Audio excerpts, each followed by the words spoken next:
Ok, mis queridos amigos, muy buenas tardes. Siendo las 6:00, iniciamos nuestra grabación, la sesión del día de hoy. Les voy a pedir el favor que todos cierren sus micrófonos, salvo mi querido Henry, que nos va a ofrecer la oración. Entonces, mi querido Henry, el micrófono es tuyo. Muchísimas gracias.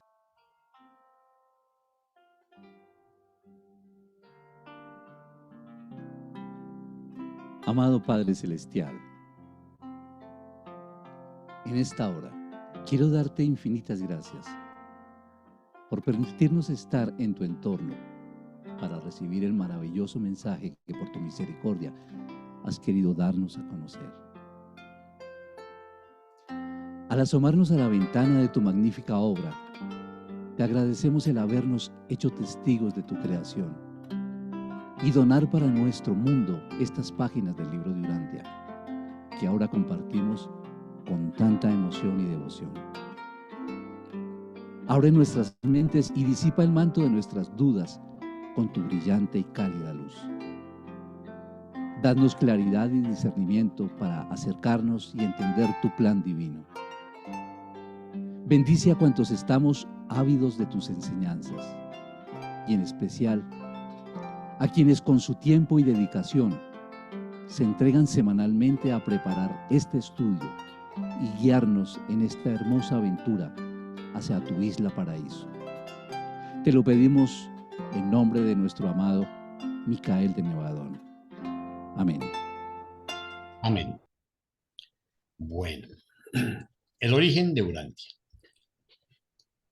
Al presentar parte de los archivos de Jerusalén para las crónicas de Urantia referentes a sus antecedentes e historia primitiva, se nos exhorta a considerar el tiempo en términos de la usanza corriente, el actual calendario bisiesto con 365 días al año. Por regla general, no se hará ningún esfuerzo por precisar los años, aunque así estos constan. Emplearemos los números enteros más próximos como el mejor método de presentar estos hechos históricos. Al referirnos a un acontecimiento de hace 1 o 2 millones de años, pretendemos fechar tal suceso remontándonos dicha cantidad de años desde las primeras décadas del siglo XX de la era cristiana. De este modo, representaremos estos remotos sucesos de tal forma que habrán ocurrido durante periodos redondos de miles, millones y miles de millones de años. Primero, la nebulosa de Andrómeda. Urantia tiene su origen en vuestro Sol y vuestro Sol pertenece a la variada prole de la nebulosa de Andrómeda, la cual en otro tiempo se organizó como parte componente del poder y la materia físicos del universo local de Nevadón. Y esta gran nebulosa, a su vez, se originó en la carga de fuerza universal del espacio en el superuniverso de Orbotón hace muchísimo tiempo. En el momento de principiar esta narración, los organizadores de la fuerza, primarios decanos del paraíso, habían venido ejerciendo desde hacía mucho tiempo su pleno dominio sobre las energías espaciales que más adelante se organizarían como la nebulosa de Andrómeda. Hace 987 millones de años, el organizador asociado de la fuerza, que a la sazón era el inspector interino 811.307 de la serie Orbotón, que venía de Ursa, informó a los ancianos de los días que las condiciones espaciales eran favorables para la iniciación de los fenómenos de materialización en cierto sector del segmento en aquel entonces oriental de Orbotón. Hace 900.000 millones de años, atestiguan archivos de Ubersa, quedó asentado un permiso expedido por el Consejo Ubersano de Equilibrio al gobierno del superuniverso, autorizando el envío de un organizador de la fuerza y su séquito a la legión anteriormente designada por el inspector número 811.307. Las autoridades de Orfonton encomendaron al descubridor original de este universo potencial la ejecución del mandato de organizar una nueva creación material emitido por los ancianos de los días.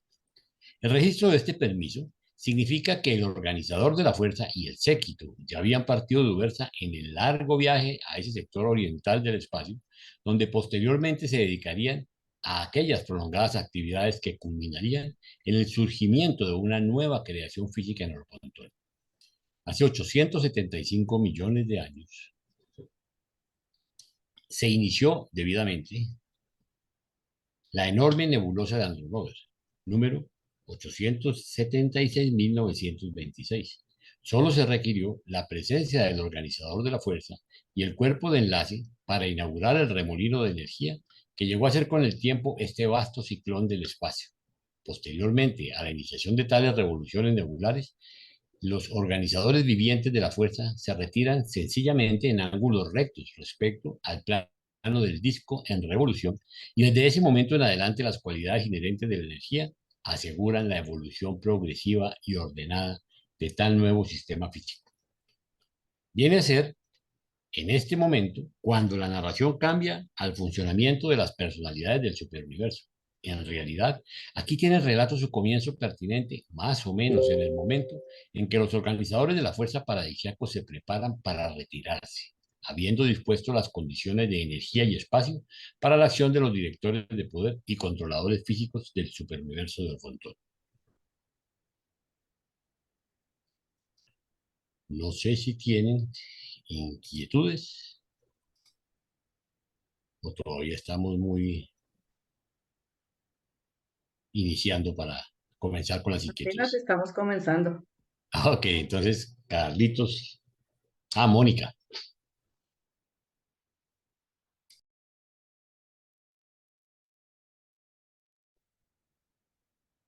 2. La etapa nebular primaria.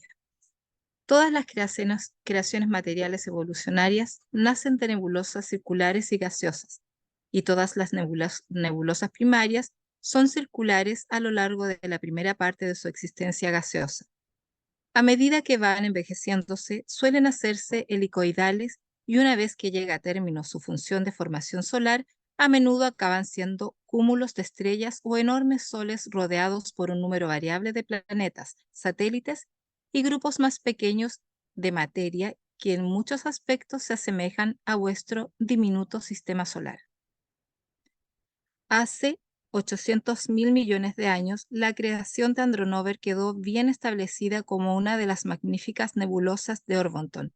Al contemplar los astrónomos de universos cercanos, este fenómeno del espacio, vieron muy poco que les llamara la atención. Los cálculos de gravedad realizados en creaciones adyacentes indicaban que se estaban produciendo materializaciones espaciales dentro de las regiones de Andronover, pero eso era todo.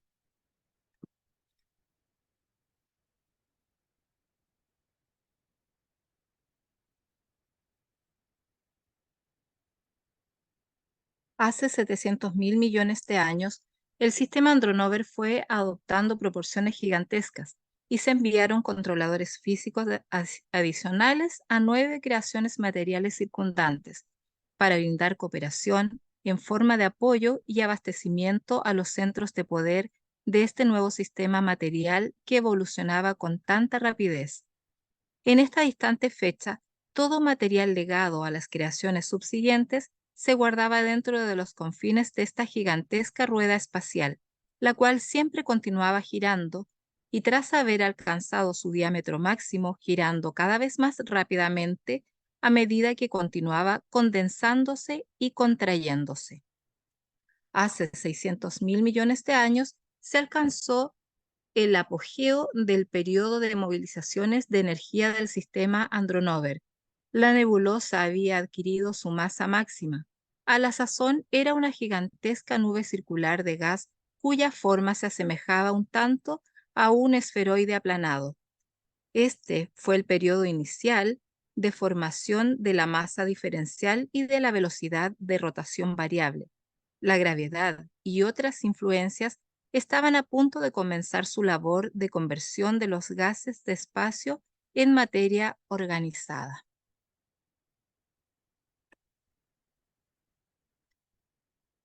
Cedo la palabra a quien tenga una pregunta, algún comentario, que Jaime felizmente va a responder sus preguntas.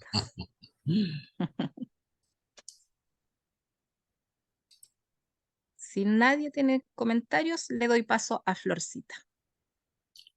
Ok, bueno, voy a compartir.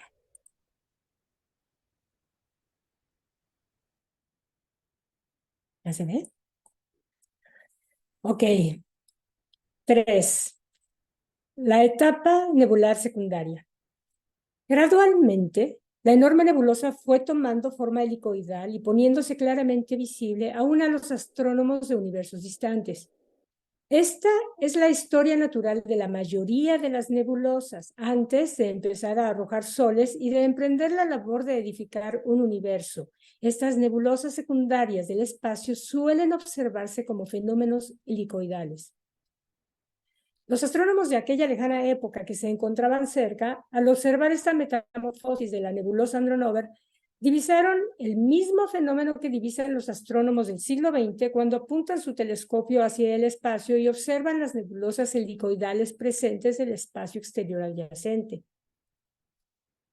Por la época en que se logró la masa máxima, el control de la gravedad del contenido gaseoso comenzó a debilitarse y sobrevino la etapa de fuga de gas. El gas emanaba cual dos colosales brazos distintos originados en los lados opuestos de la masa materna. Aquí está esta imagen que nos permite hacernos una idea de lo que nos están diciendo los reveladores respecto al gas y cómo se va formando con dos brazos al lado opuesto. Bien, las revoluciones aceleradas de este enorme núcleo central pronto impartieron un aspecto helicoidal a estos dos chorros de gas proyectados al espacio. El enfriamiento y subsiguiente condensación de algunas porciones de estos brazos protuberantes produjeron a la larga su apariencia nudosa.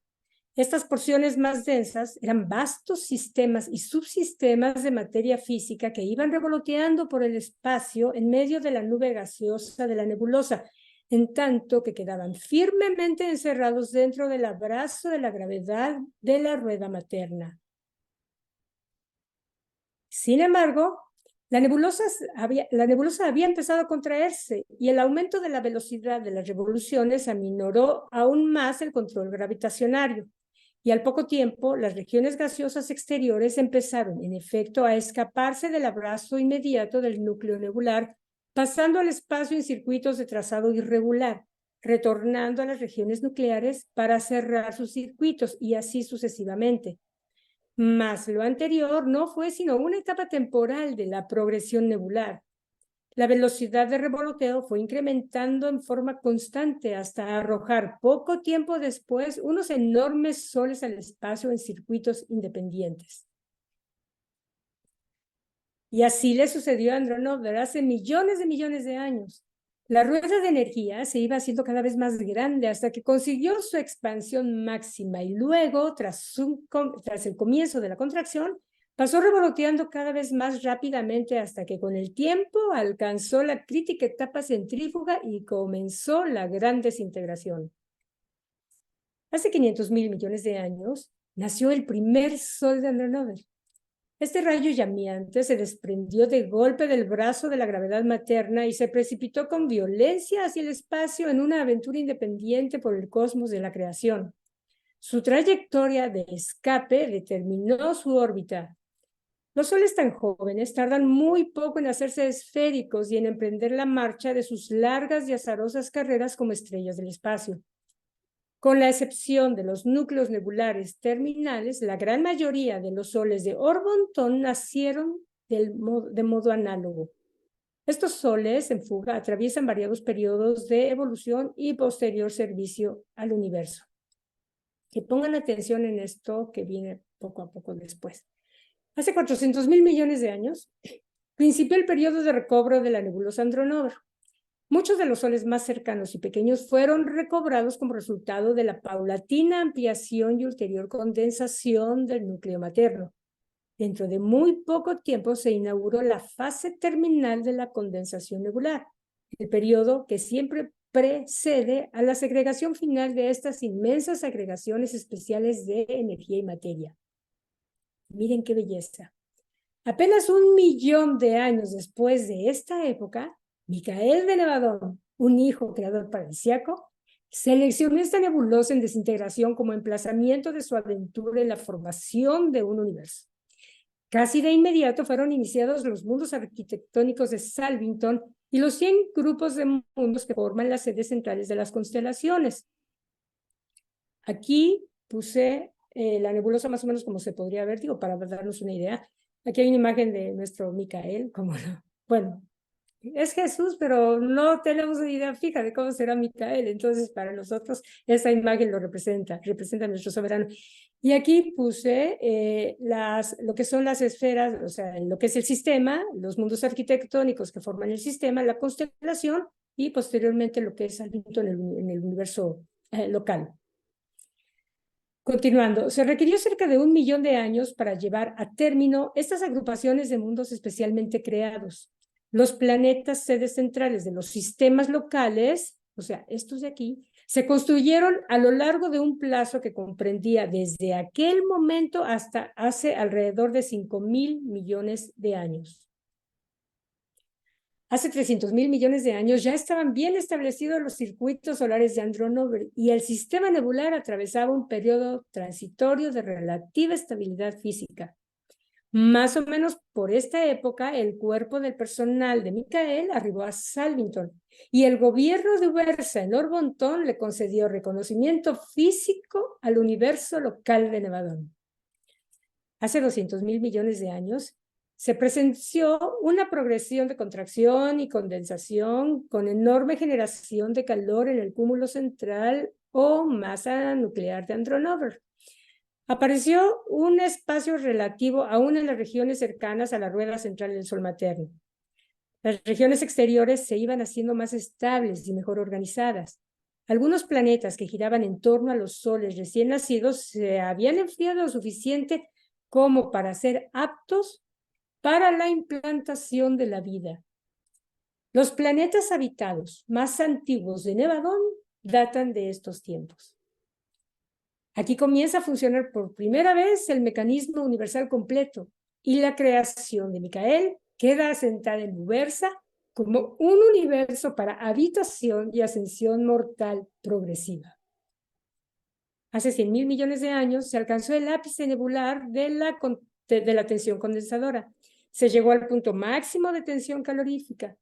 Esta etapa crucial de contención de la gravedad y el calor a veces dura muchas edades, pero tarde o temprano el calor triunfa en la lucha con la gravedad y comienza el periodo espectacular de la dispersión solar. Esto pone punto final a la carrera secundaria de una nebulosa espacial. Y dejo de compartir por si hubiera alguna duda, comentario, deseo de compartir algo. Me encanta que queda todo clarito, clarito, clarito, clarito. Bueno, entonces cedo la palabra y quiero dar las gracias porque hoy tenemos a nuestro nuevo invitado que va a leer la primera vez y es un honor que además, Henry, muy hermosa tu oración acompañada de arpa.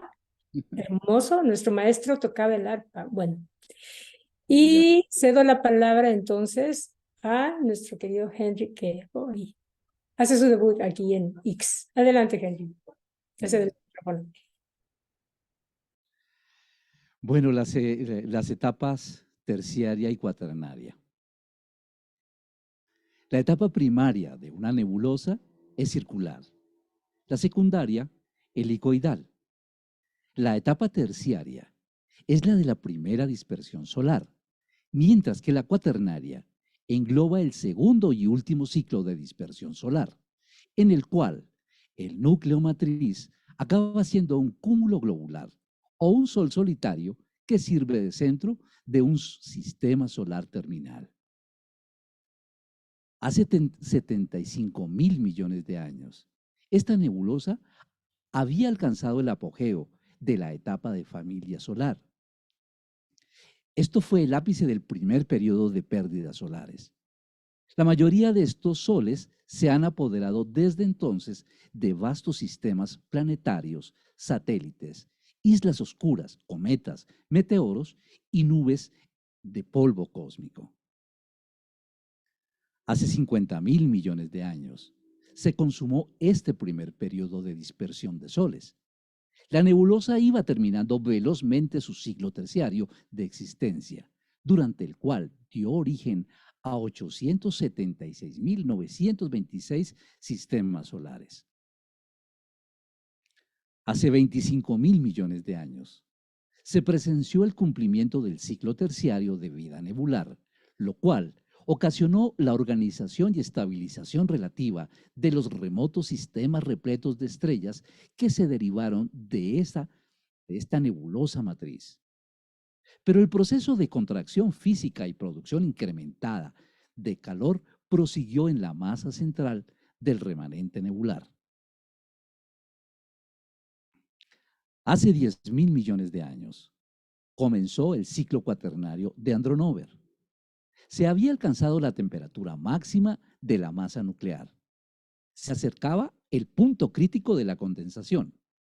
La presión combinada de la propia tensión condensadora, del calor interno y de la creciente atracción gravitacional mareomotriz del enjambre de sistemas solares liberados que lo rodeaban, convulsionaba el núcleo materno original. Las erupciones nucleares que habían de inaugurar el segundo ciclo solar nebular eran inminentes. El ciclo cuaternario de existencia nebular estaba a punto de comenzar.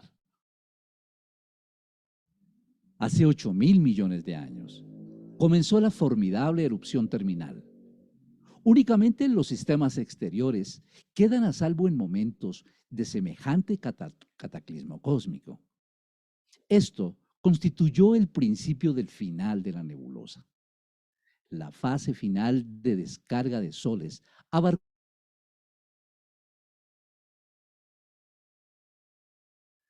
hace 7.000 millones de años. Se presenció el apogeo de la desintegración terminal de Andronover. Fue el periodo de nacimiento de soles terminales más grandes y del ápice de las perturbaciones físicas locales. Hace 6.000 millones de años finalizó la desintegración terminal y el nacimiento de vuestro Sol. El 56º Sol, antes del último Sol de la segunda familia solar de Andronover.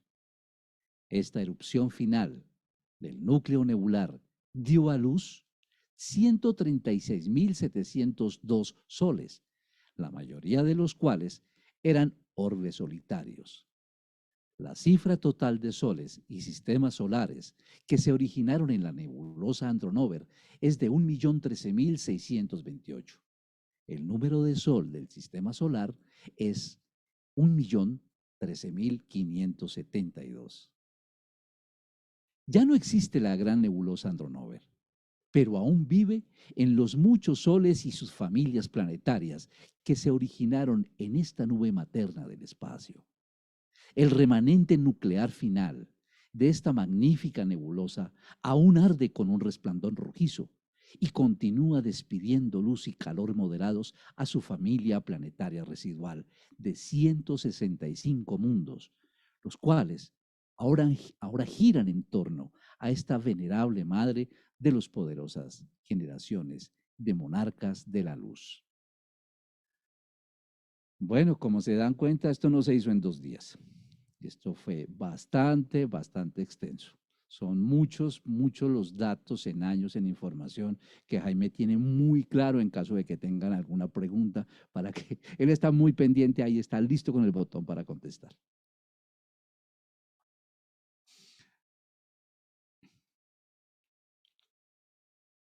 Me lo imaginé. Perfecto. Entonces, ¿viene Eso Carlitos? quiere decir que tiene un auditorio de vagos que no ponen atención. O No, que usted explica muy bien, no se unen las dos, ¿qué será? de pronto las dos, puede ser. El que estudió astronomía fue Jaime. Sí, No, yo no, el que estudió astronomía fue Javier. Javier. Y creo que Rafael también es como chacho en astronomía, ¿no? Sí, algo. Coméntanos, Rafael, algo. No, pues yo estoy asombrado porque, pues, todo lo que hablan acerca de las nebulosas, que empiezan siempre como un círculo y luego como una forma helicoidal y cómo se dispersan los soles, pues así sucede, ¿no? Así crecí yo con esa, siempre me gustaron las estrellas como parte fundamental de la física que a mí me encanta. Yo siempre digo que, aunque mi esposa que me está oyendo aquí también, diga que se ponga celosa, yo le digo que mi primer amor siempre fue la física. Entonces, lo primero que estudié pues fueron las estrellas y pues sí, así nacen, así me gustaban las fotografías de las nebulosas y todo eso. Y es maravilloso y comprender cómo ahora, como es arriba, es abajo y como fue ayer, también será mañana, se repite en el mismo patrón la creación de este universo. A mí me tiene fascinado también. Gracias, Rafa. Juan Pablo. Sí, hola. Bueno, pues igual que Rafael, yo también desde chico soy aficionado a la astronomía. Desde chico siempre me llamó la atención las estrellas. Y bueno, mi comentario es que esto avala, este documento está avalando perfectamente lo que nuestra ciencia dice. La ciencia actual que conocemos en astronomía define las nebulosas como un conjunto de polvo estelar y gases, en el cual da vida a todas las estrellas, que son los soles. Para que quede claro, muchos confundimos, entre ellos yo, que una estrella pues no era un sol, pero no, efectivamente, las estrellas son soles, la gran mayoría. Hay algunas pequeñas excepciones, hasta donde tengo entendido. Pero sí, esto avala perfectamente, concuerda con nuestra ciencia actual lo que dice el libro Urantia en este capítulo. La vida nace a partir de las nebulosas que existen bueno, acá son galaxias, acá es el universo local, ¿no? Pero efectivamente esto avala perfectamente la ciencia, esto lo avala la ciencia. Era todo mi comentario, muchas gracias. Gracias, Juan Pablo. Ok, entonces continúa Mónica.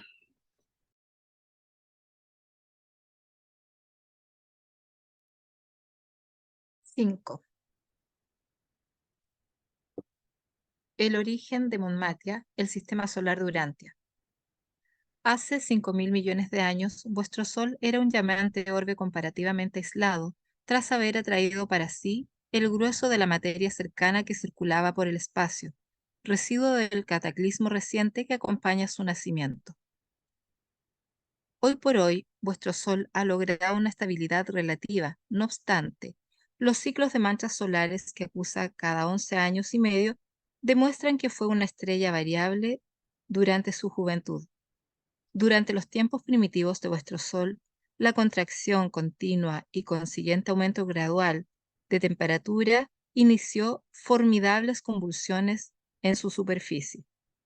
Estas alteraciones bruscas de proporciones titánicas necesitaban 3 días y medio para cumplir un ciclo de brillantez variante.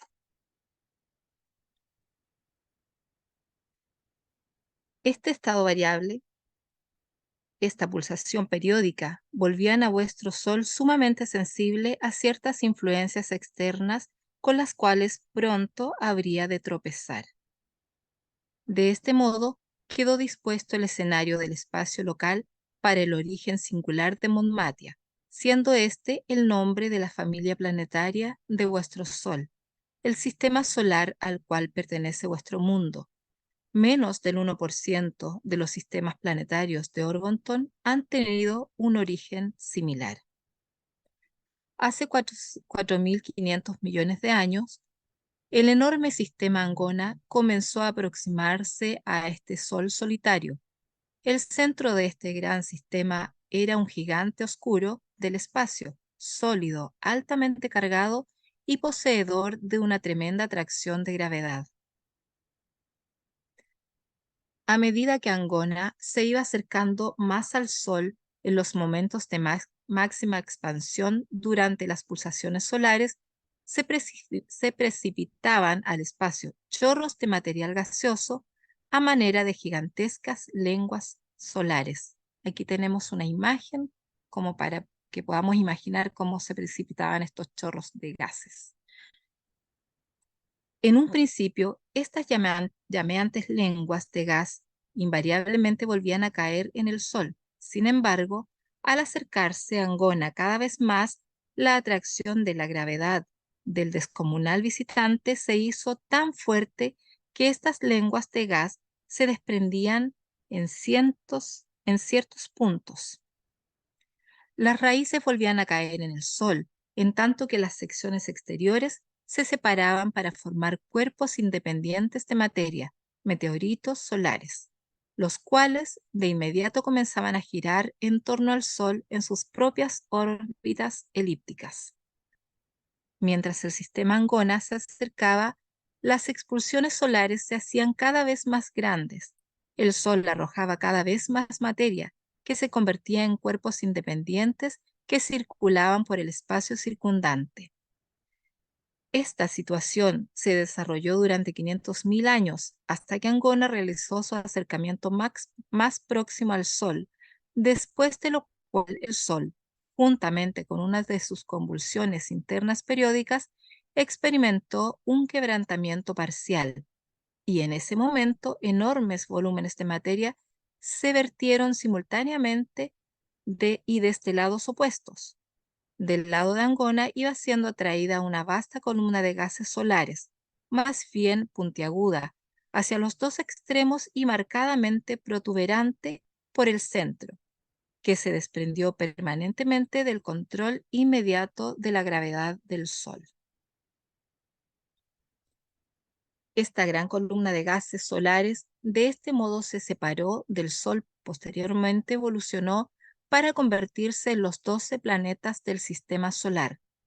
Los gases expulsados por repercusión del lado opuesto del Sol en una compatibilidad mareomotriz con la extrusión de este gigantesco antepasado del sistema solar se han condensado desde entonces para formar los meteoros y el polvo espacial del sistema solar.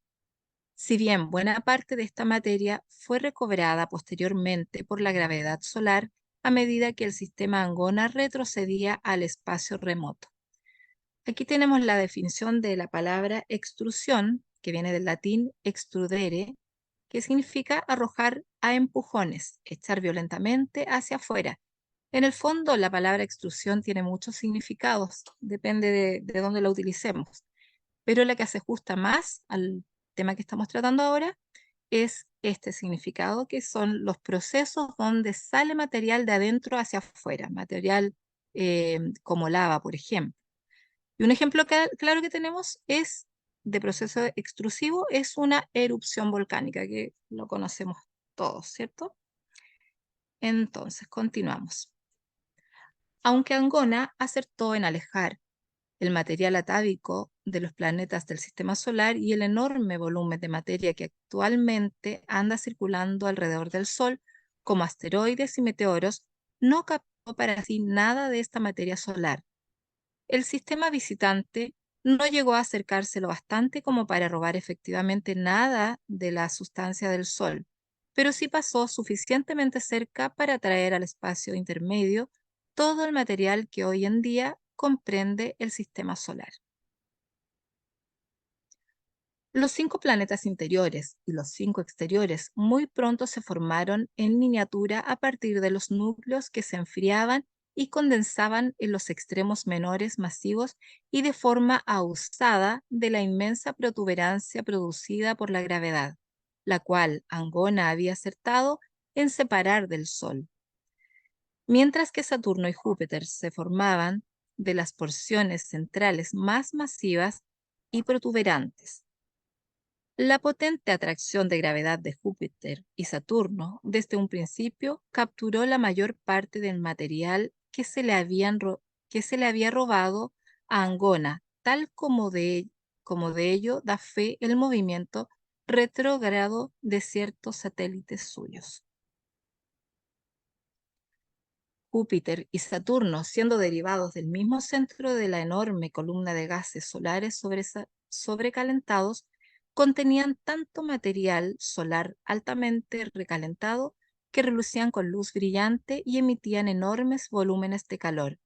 Fueron en realidad por un corto plazo tras su formación como cuerpos espaciales separados, soles secundarios. Estos dos, los más grandes de los planetas del sistema solar, hasta la fecha siguen siendo en gran parte gaseosos, no habiendo llegado siquiera a enfriarse aún hasta un punto de la condensación y solidificación totales.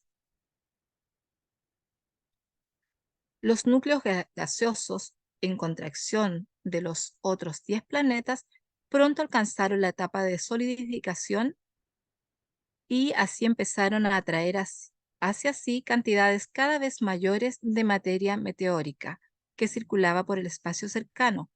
Los mundos del sistema solar, por ende, tuvieron un origen doble. Núcleos de condensación de gases incrementados más adelante por la captura de enormes cantidades de meteoros. De hecho, aún continúan capturando meteoros, pero en cantidades mucho menores. Los planetas no giran alrededor del Sol por el plano ecuatorial de su madre solar, lo cual harían si hubieran sido arrojados por la revolución solar. Más bien se desplazan por el plano de la extrusión solar de Angona, que existió a un ángulo apreciable respecto del plano del ecuador solar. Aunque Angona no pudo captar nada de la masa solar, vuestro Sol sí la agregó a su familia planetaria en metamorfosis, material que iba circulando por el espacio del sistema visitante. Debido al intenso campo de gravedad de Angona, su familia planetaria tributaria seguía las órbitas a considerable distancia del gigante negro.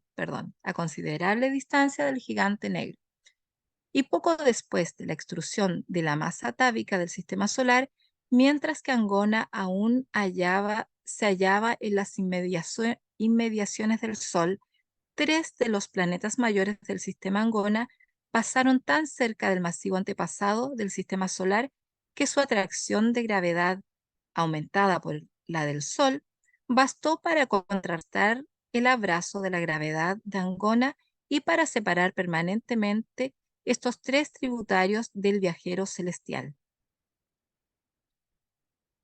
Todo el material celestial del sistema solar derivado del Sol estuvo originalmente dotado de un sentido homogéneo de paso orbital, y de no haber sido por la intromisión de estos 3 cuerpos espaciales foráneos, todo el material del sistema solar seguiría manteniendo el mismo sentido del movimiento orbital. Sin embargo, el impacto de los 3 tributarios de Angona interpuso nuevas y foráneas fuerzas direccionales en el sistema solar naciente con la aparición resultante del movimiento retrógrado.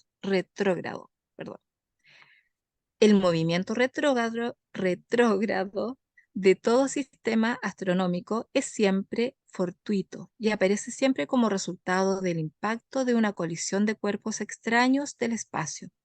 Puede que tales colisiones no siempre produzcan movimiento retrógrado.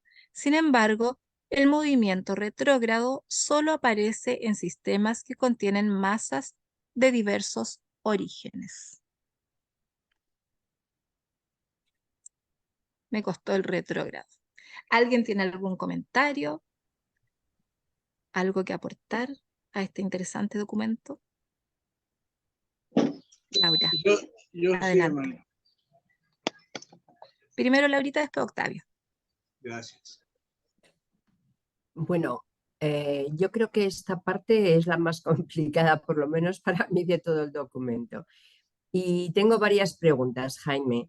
Vamos a ver, ¿podríamos considerar que este sistema de Angona es lo mismo que podríamos decir el sistema de Satania nuestro? ¿Estamos hablando de lo mismo o teniendo el mismo nombre es otra cosa?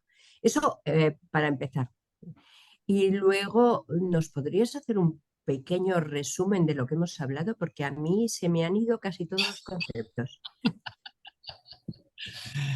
Laurita, aunque yo no soy el que debo contestar, con el mayor gusto, que hay gente que sabe mucho más que yo, pero a ver, el sistema de Angona es un sistema, simplemente un planeta gigante, lo vamos a ver más adelante, incluso se habla de que es un agujero negro, un planeta de antimateria que se acercaba y produjo la atracción que descuadró la ¿cómo se llama? El circuito de los planetas, llamémoslo así, porque los planetas normalmente todos giran Las órbitas, ¿no? O sea, las órbitas es la palabra, correcto, gracias, Rafael. Entonces, giran en el sistema ecuatorial y cogió nuestro sistema solar e hizo que una parte girara completamente diferente. Una parte gira así porque fue la atracción, ¿sí? Y eso hace que nuestros planetas, nuestros 9 planetas o 12 planetas, ¿sí? Se funcionen con órbitas diferentes y en diferentes sentidos, que era algo que normalmente nosotros no teníamos claro, nosotros teníamos que todos giraban igual sobre el sentido ecuatorial y eso no es cierto. Y este sistema de Angona fue uno de los que provocó eso, ¿sí? ¿Sí soy claro hasta ahí? Sí, pero lo podríamos comparar, hablando de sistemas, con nuestro sistema de Satania o estamos hablando de otra cosa distinta. No, O sea, lo que hemos estudiado que es Satania, por ejemplo, como ejemplo de sistema, ¿esto es otra cosa? es otra cosa. Aquí estamos Vale. hablando del sistema solar, ¿sí? Estamos hablando de nuestro sistema solar. Estamos hablando cómo se desestabilizó, digamos, cuando vino un sistema planetario de Angona, ¿sí? Que es otra cosa. Entonces generó una Vale, atracción que desbarajustó las órbitas, ¿sí? De vale, nuestro vale, sistema solar, ¿correcto? Y ahora vale, vale, sí, vale. la otra pregunta se la hacemos a los astrónomos. ¿Cuál era? Un poco resumen de lo que pasó, lo mismo que estabas explicando, pero un poquito más largo. Bueno, he explicado que vino, que tal, todo eso, un poquito más. Ese resumen. A ver, Rafael y Juan Pablo, mátense ahí ustedes dos. A ver, bueno, lo que pasa es que imagínate, Laurita, que, bueno, no sé, yo creo que todo el mundo conocimos un disco de vinil de música, ¿verdad? Que poníamos en el fonógrafo, en el tocadiscos, y poníamos encima la aguja. Bueno, si nosotros ponemos al Sol directamente en el centro de ese círculo gigante, pues nosotros podríamos pensar que los planetas están todos en la mesa, en el mismo plano de ese círculo o de ese disco, girando en sus órbitas cada quien, pero resulta que no. Unos giran así y otros giran así, o sea, como que están inclinados. Si nosotros vemos de canto, si vemos de perfil el círculo o el disco de vinil, nosotros lo veríamos como un plano y veríamos a todas las caniquitas exactamente en una línea. Pues no, las caniquitas no están en una línea, unas están arriba, otras están abajo, dando la vuelta así. El sol está en medio y unos están dando la vuelta así, otros están dando la vuelta así y otros sí están dando la vuelta alrededor del Sol. Entonces están como que descuadrados, como bien dice Jaime, están como que descuadrados. Si los vemos de canto, pues las caniquitas no están en la misma mesa. Y eso hace lo que le costó un tantito a el famoso movimiento retrógrado. ¿Qué es eso?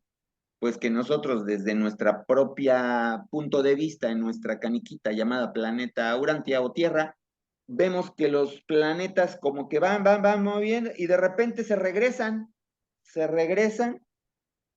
y luego siguen su camino en el espacio y nosotros, ¿qué? A ver, espérame, se iba caminando, como que se detuvo, se regresó y continuó. Eso es el movimiento retrógrado. Pero ¿por qué lo vemos así? Bueno, porque no estamos primero en el mismo plano y segundo, no nos movemos a la misma velocidad y tercero, mientras ellos se mueven a una velocidad más lenta, nosotros vamos más rápido y cuando lo alcanzamos parece que se regresa. En fin, hay una serie de combinaciones ahí entre las velocidades planetarias que hace que desde nuestro punto de vista parezca que el planeta va, regrese y siga. Entonces, así sucede con Marte, sucede con Urano, con varios planetas, ¿no? Entonces, es por eso. Y sí, pues, todo mundo se pregunta, bueno, ¿por qué las órbitas están inclinadas unas con otras? Pues, existían varias teorías que un asteroide, que otro sol que pasó cerca, y ahorita vemos que así fue un sistema o un cuerpo llamado Angona, ¿no? Yo es la primera vez que escucho el nombre de Angona, el nombre de un cuerpo, pero sí, resulta lógico. Gracias, Rafa. Ahora, Sí. Laurita, yo quisiera, antes de pasarle el micrófono a Juan Pablo, eh, recordemos que estamos comenzando una nueva parte del libro, la tercera parte. Esa tercera parte se llama La historia de Urantia, ¿correcto?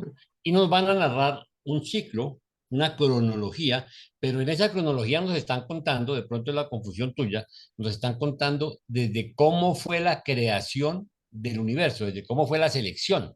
Entonces nos están contando de cómo viene el remolino nuclear, ¿sí? De donde comienza a formar el universo, que eso fue hace 800.000 millones de años, es decir, eso tiene creo que más de 400.000 millones de años, desde que estamos hablando, desde que se escoge el sitio donde iba a ser el universo local.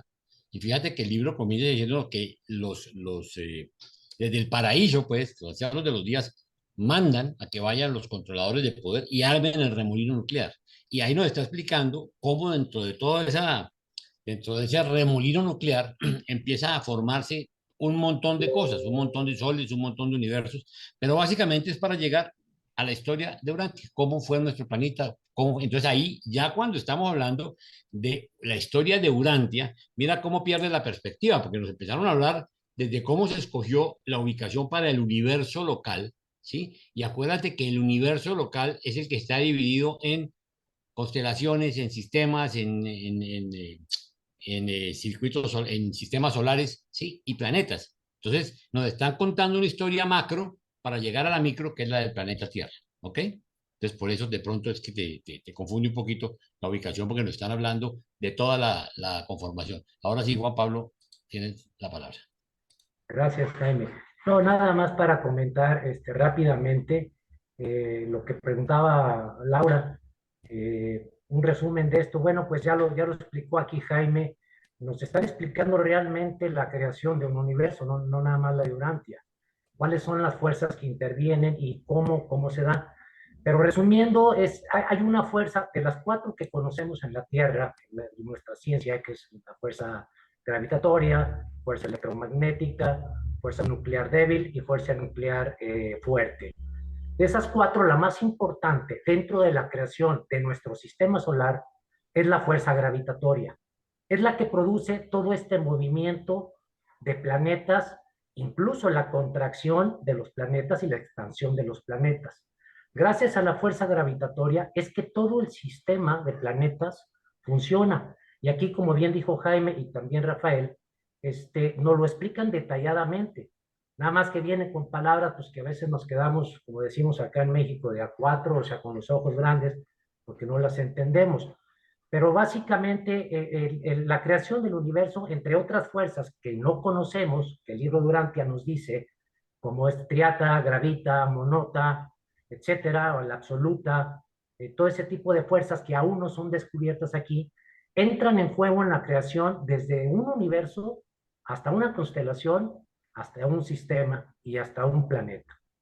Entonces, en esto, Laura, para concretarlo y para darle forma, la fuerza más importante para aquí es la fuerza gravitatoria, que es la que hace y la que produce todos los movimientos, destrucciones y a la vez creaciones de otros planetas y de otros mundos. Era todo. Gracias, muy amable. Gracias, Juan Pablo. Muchas Gracias, Juan Pablo. gracias. Parece que Octavio quería decir algo, ¿no? Perdón, Laura.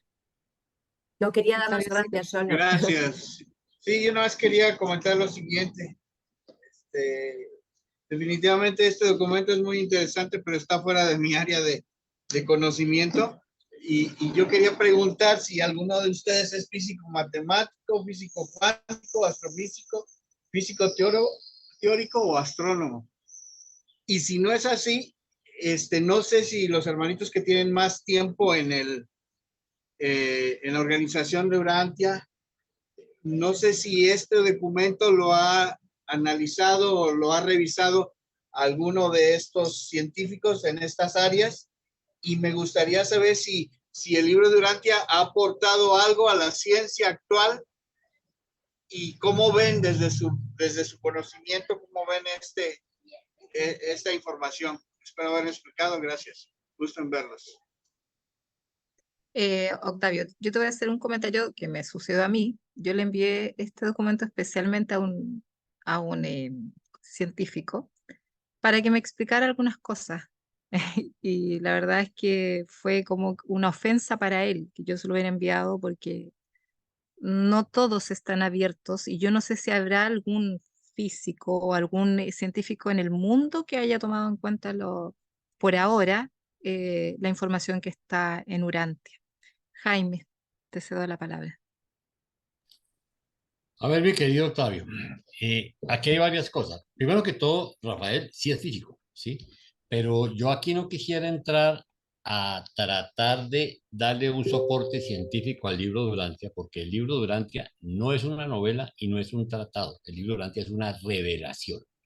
Y aquí el primer problema que vamos a tener preparando la clase, yo le contaba a Mónica y le contaba a Henry una experiencia triste que tuve cuando yo comencé a compartir el libro Durantia.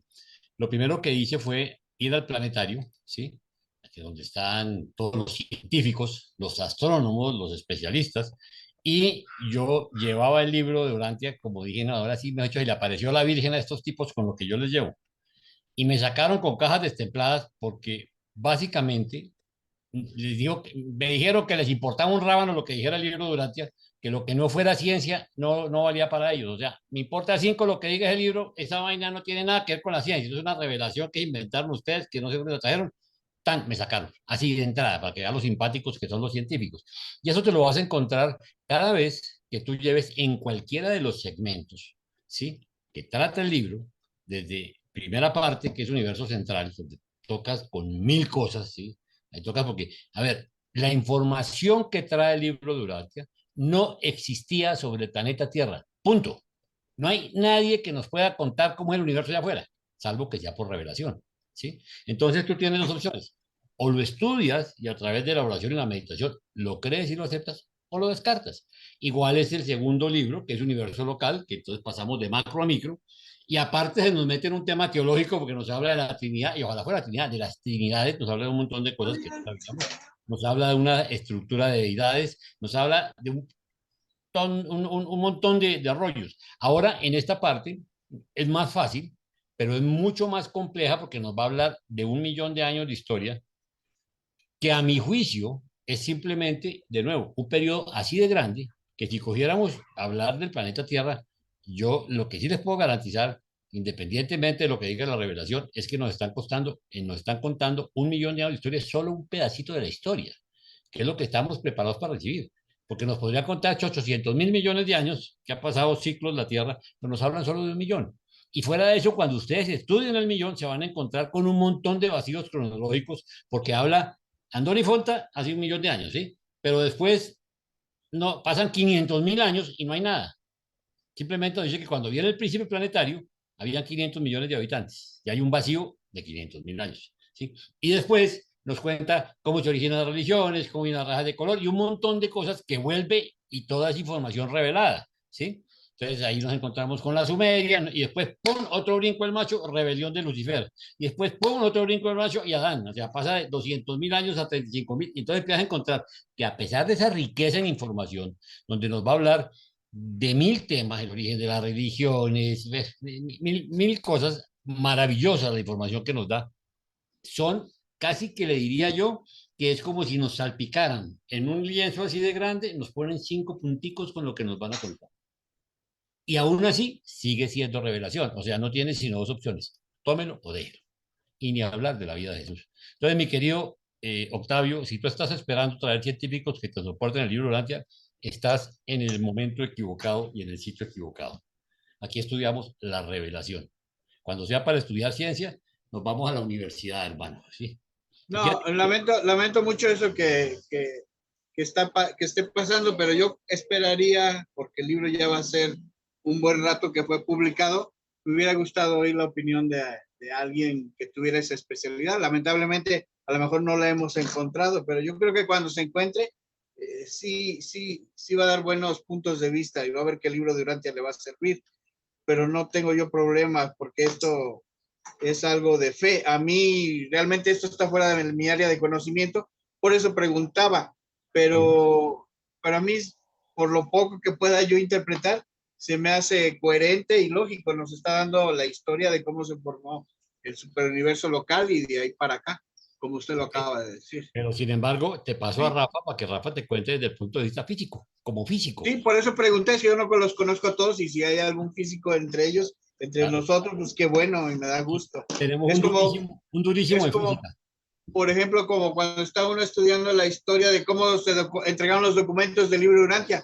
Fíjese que yo ahí tengo muchas dudas, pero cuando leo el prólogo y me dicen que es un libro autorizado, que por ser desprofeso lo entregaron y vinieron a entregarlo desde Orbotón y todo eso, y después lees el libro, pues para mí hay un sustento tanto en la lectura como desde que alguien lo envió y fue autorizado para enviarlo, y luego en el idioma inglés, aunque la historia a lo mejor no me parezca muy lógica porque hay muchos vacíos, como usted dice, pero pues por eso sigo aquí, porque la verdad yo sí creo en el libro. Gracias, simplemente era un aporte y un comentario. Con mucho gusto. Rafita. Ah, caray. Bueno, sí, yo quería nada más recordar que hay dos cosas que normalmente la gente confunde. Una cosa es la ciencia y otra cosa es el cientificismo. El cientificismo es la religión que piensa que la ciencia tiene la última palabra y enaltecen, aunque no la entiendan, a todo aquello que huela, sepa o se vea como ciencia, ¿verdad? Ese es el cientificismo. Pero la ciencia es humilde, la ciencia es, yo te digo lo que sé hoy, mañana puede cambiar, porque se tiene que reproducir. Lo que yo estoy descubriendo ahora se tiene que reproducir en un laboratorio, en situaciones controladas. Y de una manera, de otra forma, le cambiamos, y cuando se repite, entonces lo aceptamos como real.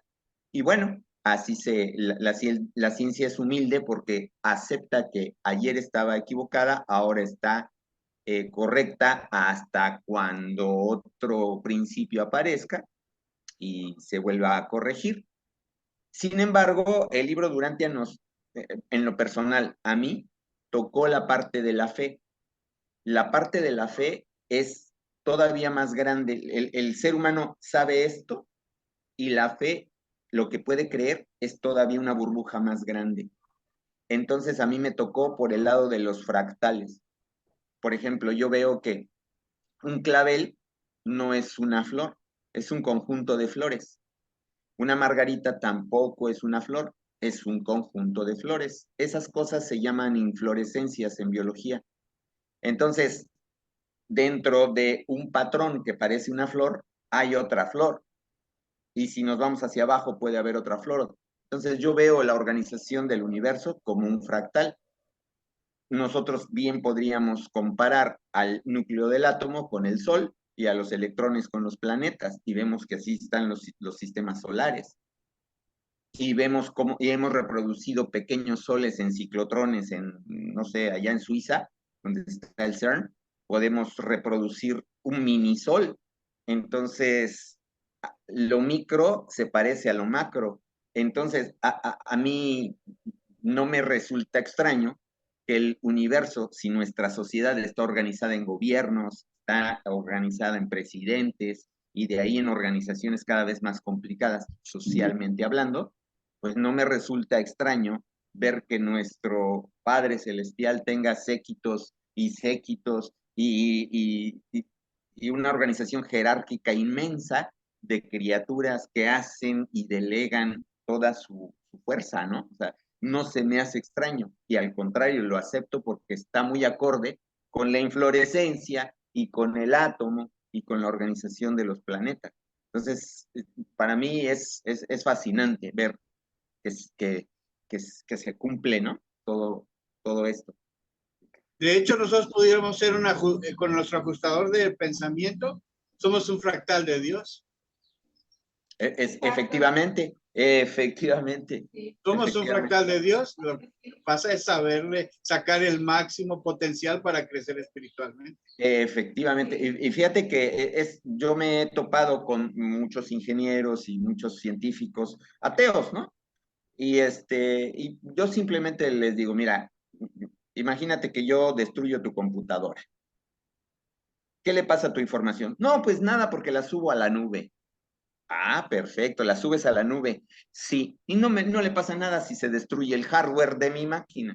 Ah, muy bien. Entonces, ¿qué pasa? Cuando mueres, se destruye tu hardware y ¿a dónde se va lo que tú eres? Y se quedan bien, se quedan pensando. Sí los hago pensar, ¿a dónde se va? A una especie de nube. Tu conciencia se replica en algún lado, ¿a dónde se va? Y me encanta la frase de Jaime que dice, cambia de pijama uno, ¿no? Y pues sí, efectivamente, cambia de hardware. Entonces, los dejo pensando, sí, tú mañana me dices, o luego cuando nos veamos, me dices a dónde se va, a una especie de nube, al más allá, y el más allá, ¿dónde queda? Piénsalo. ¿Y quién lo organizó? Esto tan perfecto, ¿quién lo organizó? ¿Un accidente? Calcula las probabilidades, tú que eres matemático, tú y yo damos la estadística analítica, calcula las probabilidades de que esto sea una coincidencia. Y se quedan pensando, ¿no? Obviamente. Pero sí tiene que ver mucho con la fe y con leer más allá de lo evidente, ver más allá de lo evidente, como decían los Thundercats de nuestra época. Bueno, mil gracias, Rafa. Le vamos a pasar un Sí, momentico la palabra a Juan Pablo y continuamos porque estamos sobre el tiempo. sí. Luego continúa Henry con la lectura. Juan Pablo, adelante. Sí, rápidamente, nada más para recordar uno de los beneficios del libro de Urantia, es que aquí unifica y armoniza estas tres ramas que siempre han estado peleadas, que es la filosofía, la ciencia con todas las demás ramas y la religión con todas sus ramas. Esto es un gran beneficio del libro Urantia. Aquí no se atacan unas a otras. En el libro Urantia las unifica y las armoniza para darnos un conocimiento de este nivel. Era todo. Muchas gracias. Muchas gracias, Juan Pablo. Adelante, Henry, continúa con la lectura. Bueno, gracias. Viene ahora la etapa del sistema solar, la era de formación planetaria. Después del nacimiento del sistema solar, sobrevino un periodo de derrame solar menguante, en escala decreciente, durante unos 500.000 años. El Sol continuó vertiendo volúmenes cada vez menores de materia al espacio circundante. Mas durante estos tiempos primitivos de órbitas erráticas, cuando los cuerpos circundantes efectuaban su acercamiento más próximo al Sol, la madre solar conseguía recobrar una gran porción de este material meteórico. Los planetas más cercanos al Sol fueron los primeros en sufrir una disminución de su velocidad giratoria, debido a la fricción mareomotriz. Tales influencias de la gravedad además contribuyen a la estabilización de las órbitas planetarias y mientras que sirven de freno a la velocidad de la revolución axial del planeta, haciendo que un planeta vaya girando cada vez más lentamente hasta cesar la revolución axial, quedando un hemisferio del planeta siempre proyectado hacia el Sol o algún cuerpo mayor, tal como lo demuestra el planeta Mercurio y la Luna, que siempre da la misma cara hacia Urantia.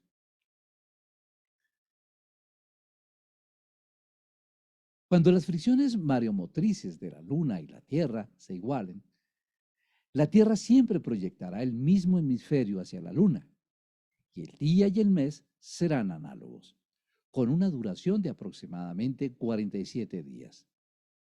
Cuando se alcance tal estabilidad de órbitas, las fricciones mareomotrices entrarán en acción inversa. Ya no impulsarán la Luna para que se aleje más de la Tierra, sino que acercarán paulatinamente este satélite al planeta. Luego, en aquel futuro lejano, cuando la Luna se acerque hasta unos 17.600 kilómetros de la Tierra, la acción de la gravedad de esta hará que la Luna se fracture y esta explosión ocasionada por la gravedad mareomotriz la hará añicos, convirtiéndola en pequeñas partículas que tal vez se arremolinen en torno al mundo a manera de anillos de materia, semejante a los de Saturno, o bien sean atraídos paulatinamente a la Tierra como meteoros. Si los cuerpos espaciales son similares en tamaño y densidad, pueden entrar en colisión. En cambio, si dos cuerpos espaciales de densidad similar son de desigualdad relativa en cuanto al tamaño, y si el menor se va acercando progresivamente al mayor, el menor se fracturará cuando el radio de su órbita se vuelva menos de 2 veces y media en comparación con el radio del cuerpo mayor. Las colisiones entre los gigantes del espacio son, en efecto, escasas, pero las explosiones ocasionadas por la gravedad mareomotriz de cuerpos menores son bastante comunes. Las estrellas fugaces se dan en forma de enjambre, debido a que son fragmentos de cuerpos mayores de materia que han sido fracturados por la gravedad mareomotriz que ejercen los cuerpos espaciales más próximos y aún mayores. Los anillos de Saturno son los fragmentos de un satélite fracturado. Una de las lunas de Júpiter se está acercando ahora peligrosamente a la zona crítica de la fracturación por la acción mareomotriz y, dentro de unos pocos millones de años, o será reclamada por el planeta o experimentará la fracturación causada por la gravedad mareomotriz. El quinto planeta del sistema solar de antaño, de muy antaño, atravesó una órbita irregular, acercándose periódicamente cada vez más a Júpiter, hasta que entró en la zona crítica de la disrupción por la acción de la gravedad mareomotriz, y sin más se fragmentó, convirtiéndose en el cúmulo de asteroides de los tiempos presentes. Hace 4.000 millones de años se presenció la organización de los sistemas de Júpiter y Saturno con aspecto muy parecido a como hoy día se observan, con la excepción de sus lunas, las cuales continuaron aumentando en tamaño durante varios miles de millones de años. De hecho, todos los planetas y satélites del sistema solar siguen creciendo como resultado de continuas capturas de meteoros. Hace 3.500 millones de años, los núcleos de condensación de otros 10 planetas quedaron bien formados y los núcleos de la mayoría de las lunas quedaron intactos, aunque algunos de los satélites menores se unieron más adelante para formar las lunas mayores de hoy en día. Esta edad se puede considerar como la era de formación planetaria. Hace 3.000 millones de años, el sistema solar funcionaba de forma muy parecida a la de hoy. Sus integrantes continuaban creciendo en tamaño a medida que los meteoros del espacio continuaban lloviéndoles a los planetas y a sus satélites a un ritmo prodigioso. Más o menos por estos tiempos, vuestro sistema solar quedó asentado en el registro físico de Nevadón y se le dio el nombre de Monmatia. Hace 2.500 millones de años, los planetas habían aumentado inmensamente. Urantia era una esfera bien desarrollada, como de 1/10 parte de su masa presente, e iba creciendo a ritmo acelerado mediante el acrecentamiento meteórico. Toda esta formidable actividad es parte normal de la creación de un mundo evolutivo del orden de Urantia y constituye los preliminares astronómicos para preparar el terreno para el comienzo de la evolución física de tales mundos del espacio, disponiéndolos para las aventuras de la vida en el tiempo. Bueno, pues absolutamente maravilloso esto. Parece sacado de una película de Viaje a las Estrellas, algo así. Y hay algo que me gustaría comentar con respecto a lo que estábamos hablando anteriormente, que Octavio anotaba, y es que vale la pena también filtrar o comparar todos los descubrimientos que prácticamente día a día está publicando la NASA con los descubrimientos hechos por este telescopio, el James Webb. Estoy con todos mis amigos. Es fascinante ver cómo las cosas en alguna parte, había leído hace rato, hace tiempo, no recuerdo exactamente cuándo, porque esto hace años, había visto que en el mismo libro decía que los astrónomos iban a descubrir las cosas que ellos estaban escribiendo en aquel entonces, y claramente están apareciendo. Entonces vale la pena también hacer un seguimiento a todas estas publicaciones y descubrimientos que día a día están sacando, están trayendo a la luz por los descubrimientos hechos, por las fotografías y todas las cosas que están encontrando. Realmente esa va a ser una manera bonita, por lo menos para nosotros, sobre todo de ratificar que este conocimiento y que toda esta revelación es cierta. Es la mejor manera de comprobarlo.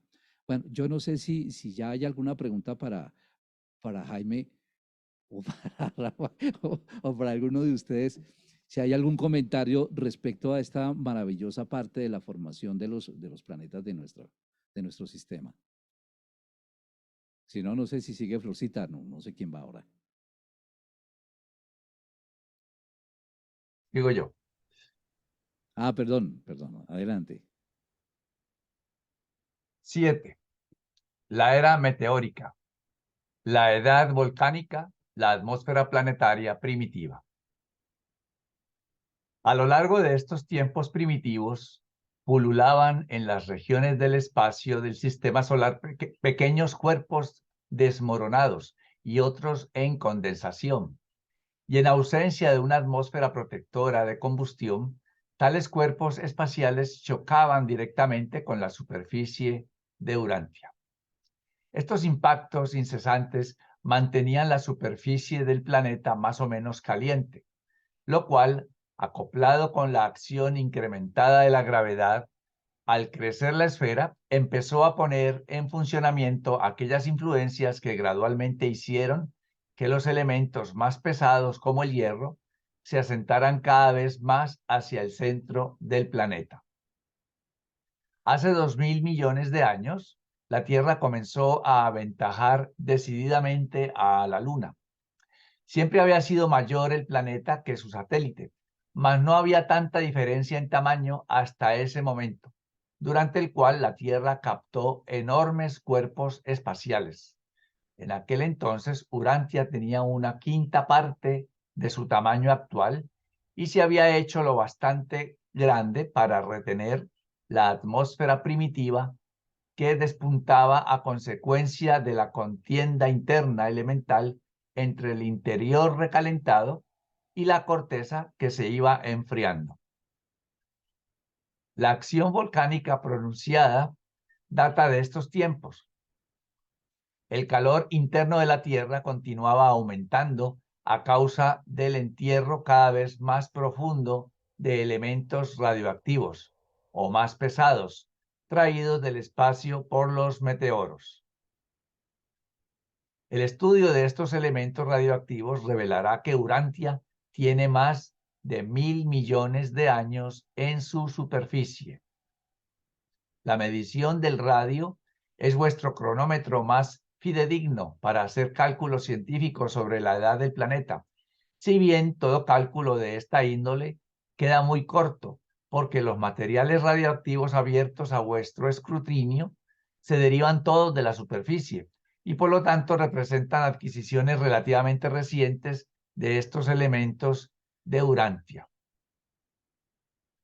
Hace 1.500 millones de años, la Tierra era de 2/3 de su tamaño presente, en tanto que la Luna se acercaba a su masa de hoy. El haberle rebasado la Tierra a la Luna tan pronto en tamaño le permitió a aquella, es decir, a la Tierra, ir sustrayéndole lentamente la poca atmósfera que tuvo el satélite, la Luna, originalmente. Aquí la acción volcánica está en su apogeo.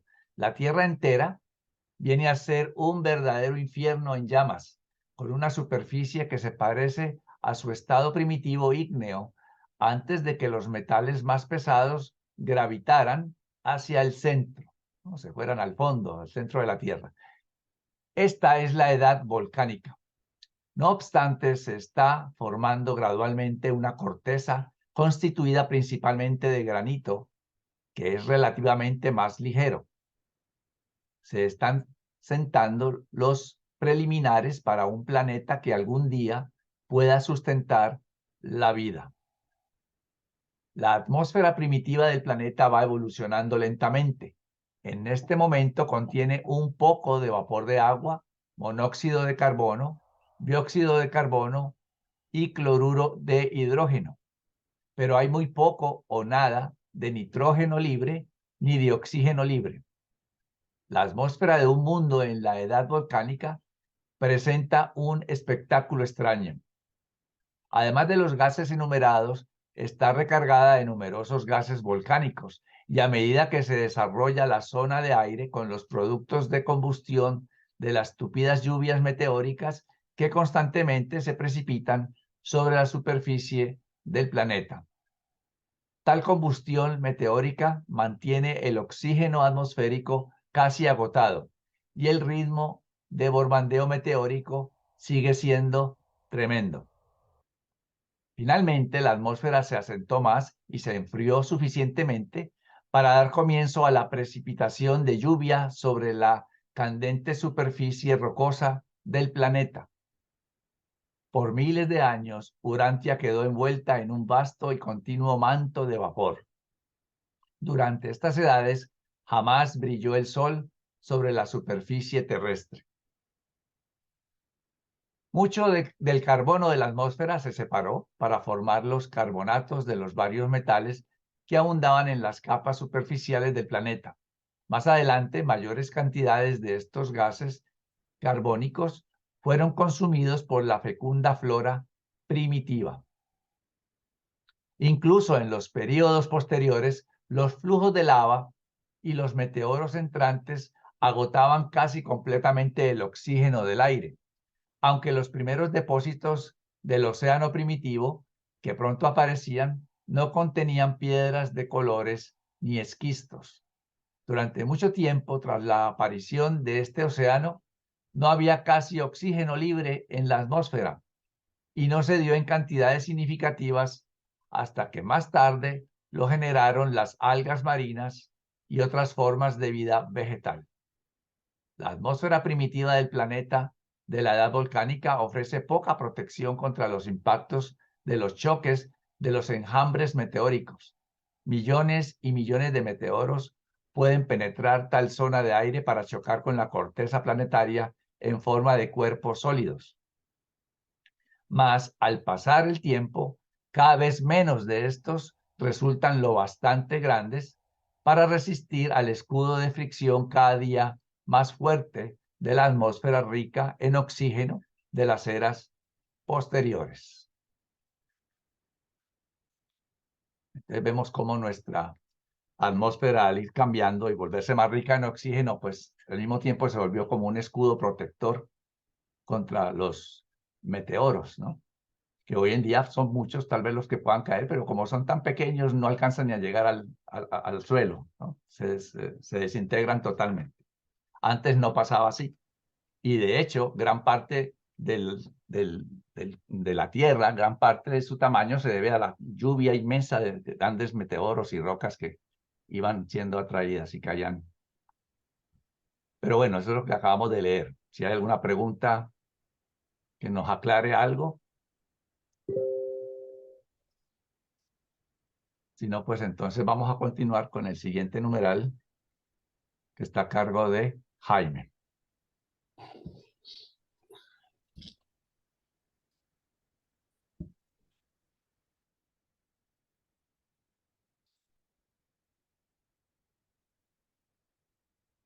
A ver. Ok, octavo. La estabilización de la corteza, la edad de los terremotos, el océano global y el primer continente. Hace 1.000 millones de años, esta es la fecha en que de hecho comienza la historia de Urantia. El planeta había alcanzado aproximadamente su tamaño de hoy. Por estos tiempos se asentó en los registros físicos de Nevadón y se le dio el nombre de Urantia. La atmósfera y la incesante precipitación de humedad facilitaron el enfriamiento de la corteza terrestre. La acción volcánica pronto igualó la presión del calor interno y la contracción de la corteza, y mientras que los volcanes menguaban a paso rápido, aparecieron los terremotos a medida que progresaba esta época de enfriamiento y ajuste de la corteza. La verdadera historia geológica de Urantia empieza cuando la corteza terrestre se enfría lo suficiente para ocasionar la formación del primer océano. La condensación del vapor de agua sobre la superficie de la Tierra, que se estaba enfriando una vez iniciada, prosiguió hasta que quedó prácticamente completa. Para el final de este periodo, el océano comprendía el ámbito global, cubriendo el planeta entero con una profundidad media de 1,5 kilómetros. Perdón. Las mareas estaban en juego de forma muy parecida a como se observan hoy en día, pero este océano primitivo no era salado, venía a ser una cobertura global de agua dulce. En aquellos tiempos la mayor parte del cloro se combinaba con varios metales, pero había suficiente en unión con el hidrógeno para volver esta agua ligeramente ácida. Al entrar esta lejana era, Urantia debe visualizarse como un planeta encuadrado del agua. Más adelante, flujos de lava más profundos y por tanto más densos salieron del fondo del Océano Pacífico y esta parte de la superficie cubierta de agua se precipitó hacia abajo considerablemente. La primera masa terrestre continental surgió del océano global por ajuste compensatorio del equilibrio de la corteza terrestre que gradualmente se engrosaba. Hace 950.000 años, Urantia presentaba un cuadro topográfico de solo un gran continente de tierra y una sola gran extensión de agua, el Océano Pacífico. Sí, hay muchos volcanes y los terremotos son frecuentes y severos. Los meteoros continúan bombardeando la Tierra. Si bien disminuye tanto en frecuencia como en tamaño, la atmósfera se está despejando, pero la cantidad de dióxido de carbono sigue elevada. La corteza de la Tierra se va estabilizando paulatinamente. Fue aproximadamente en esta época en que Urantia quedó asignada al sistema de Satania para su administración planetaria y fue asentado en el registro de vida de Norlatiadé. Perdón, quedó sí, en el registro de vida de Norlatiadé. A continuación empezó el reconocimiento administrativo de la pequeña e insignificante esfera que estaba destinada a ser el planeta sobre el cual Micael se dedicaría posteriormente a la formidable empresa del autootorgamiento en forma mortal, participando en aquellas experiencias que desde entonces han hecho que Urantia llegue a conocerse localmente por el mundo de la cruz. Hace 900.000 millones de años se presenció la llegada a Urantia de la primera partida de exploración enviada de Jerusalén para examinar el planeta y rendir informe sobre su adaptación para una estación de vida experimental. Esta comisión constó de 24 miembros, comprendiendo los portadores de vida, los hijos de Anonandek, los Melquisedec, los serafines y otras órdenes de vida celestial que tienen que ver con los primeros tiempos de la organización y administración planetaria.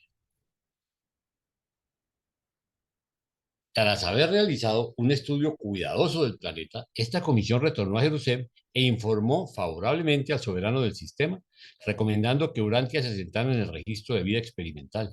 Vuestro mundo, por lo tanto, quedó inscrito como un planeta decimal y se les avisó a los portadores de vida que se les otorgaría permiso para instituir nuevos modelos de movilización mecánica, química y eléctrica en el momento de su llegada posterior, con mandatos de trasplante e implantación de vida. A su debido momento, los dispositivos para la ocupación planetaria fueron llevados a término por la Comisión Mixta de los 12 en Jerusalén, aprobados por la Comisión Planetaria de los 70 de Dentia. Estos planes propuestos por los consejeros asesores de los portadores de vida finalmente fueron asentados en Salmington. Poco tiempo después, las transmisiones de Nevadón difundían el anuncio de que Urantia sería el escenario sobre el cual los portadores de vida ejecutarían su 60º experimento en Satania, concebido para ampliar y mejorar los modelos de vida de Nevadón tipo Satania.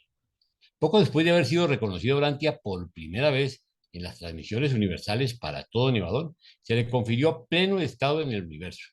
Poco después de esto, quedó inscrito en los registros de los planetas sede de los sectores mayor y menor del superuniverso, y antes de finalizar esta época, Urantia tenía su sitio en el registro de vida planetaria de Ubersa. Toda esta época se caracterizaba por tormentas frecuentes y violentas. La corteza primitiva de la Tierra estaba en un estado de cambio continuo. El enfriamiento de la superficie alternaba con inmensas erupciones de lava. En ninguna parte de la superficie del mundo puede encontrarse nada de su corteza planetaria original. Se ha entreverado muchas veces con las lavas que emanaban por extrusión de profundos orígenes y entremezclado con depósitos posteriores del primitivo océano global.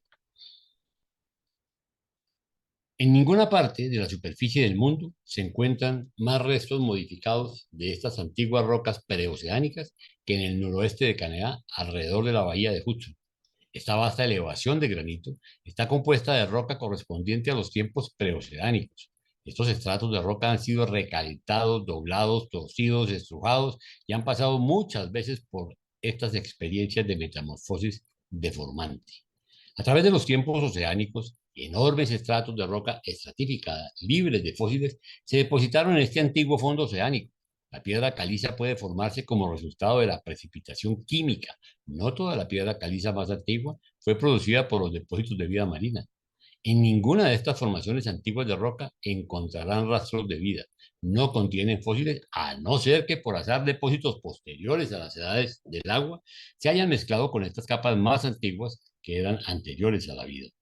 La corteza de la Tierra primitiva era sumamente inestable, pero no se estaban formando montañas. El planeta se contraía bajo la presión de la gravedad a medida que se iba formando. Las montañas no son el resultado del desplome de la corteza en el paulatino enfriamiento de una esfera en contracción, sino que despuntan más adelante a consecuencia de la acción de la lluvia, la gravedad y la erosión. La masa terrestre continental de esta era aumentó hasta cubrir cerca del 10% de la superficie de la Tierra. Los terremotos severos no empezaron hasta que la masa terrestre continental surgió a un nivel bien por encima del agua. Una vez que comenzaron, fueron incrementando su frecuencia y severidad durante muchas épocas. Por millones y millones de años, los terremotos vienen disminuyendo, pero Urantia aún tiene un promedio de 15 por día.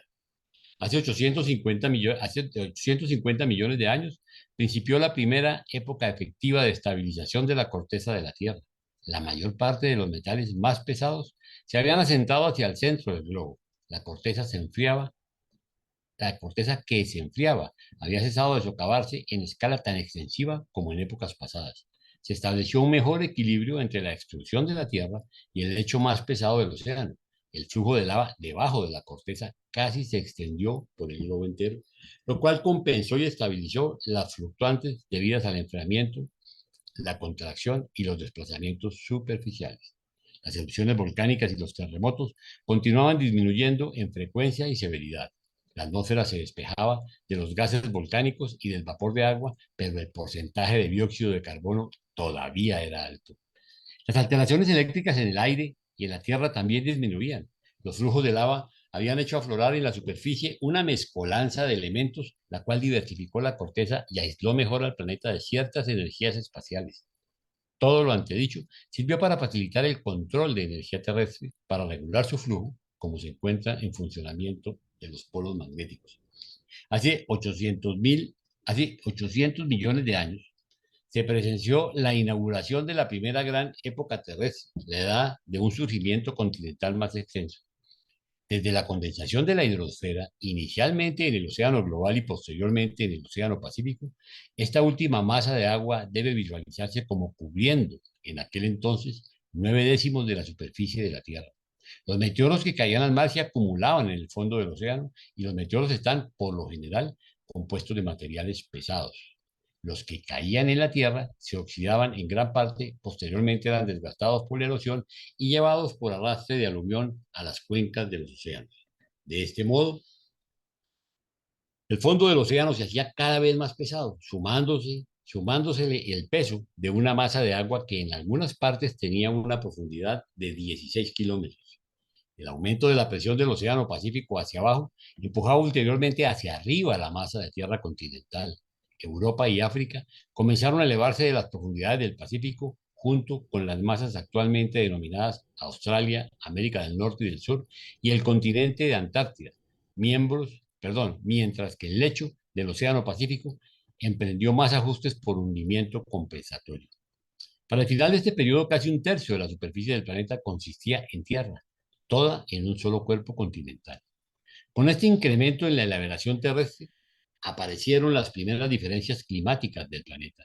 La elevación terrestre, las nubes cósmicas, la influencia de los océanos son los factores principales de la fluctuación climática. La espina dorsal de la masa terrestre asiática alcanzó una altura de más de 14 kilómetros en el momento del surgimiento terrestre máximo. Si hubiera habido más humedad en el aire, extendiéndose sobre estas regiones sumamente elevadas, se habrían formado enormes mantos de hielo y el periodo glacial hubiera llegado mucho antes. Pasaron varios cientos de millones de años antes de que asomara nuevamente tanta tierra por encima del agua. Hace 750 millones de años se iniciaron las primeras rupturas de masa terrestre continental, como la Gran Separación Norte-Sur, la cual más adelante admitió a las aguas del océano y preparó el camino hacia la deriva, hacia el occidente de los continentes de América del Norte y del Sur, y Groenlandia inclusive. La larga separación este-oeste desprendió África de Europa y partió las masas terrestres de Australia, las Islas Pacíficas y la Antártida del continente asiático. Hace 700 millones de años, Urantia se acercaba a la madurez para las condiciones aptas para el sostenimiento de vida. La deriva continental terrestre continuaba. Los océanos penetraban en la Tierra en escala creciente a manera de mares, lagos con forma de dedo, proporcionando aquellas aguas poco profundas y bahías protegidas tan aptas para el hábitat de la fauna marina. Hace 650 millones de años se presenció otra separación de las masas terrestres y, a consecuencia, otra expansión de los mares continentales. Y estas aguas estaban alcanzando aceleradamente ese grado de salinidad que era esencial para la vida en Urantia. Fueron estos mares y sus sucesores los que asentaron las crónicas de vida en Urantia, tal como posteriormente se las descubrió en las páginas de piedra bien conservadas, tomo tras tomo, en tanto que una era sucedía a otra y de una edad nacía otra. Estos mares internos rodeados por la Tierra de tiempos pasados fueron en verdad la cuna de la evolución, presentado por un portador de vida, miembro del cuerpo original de Urantia y actualmente observador residente.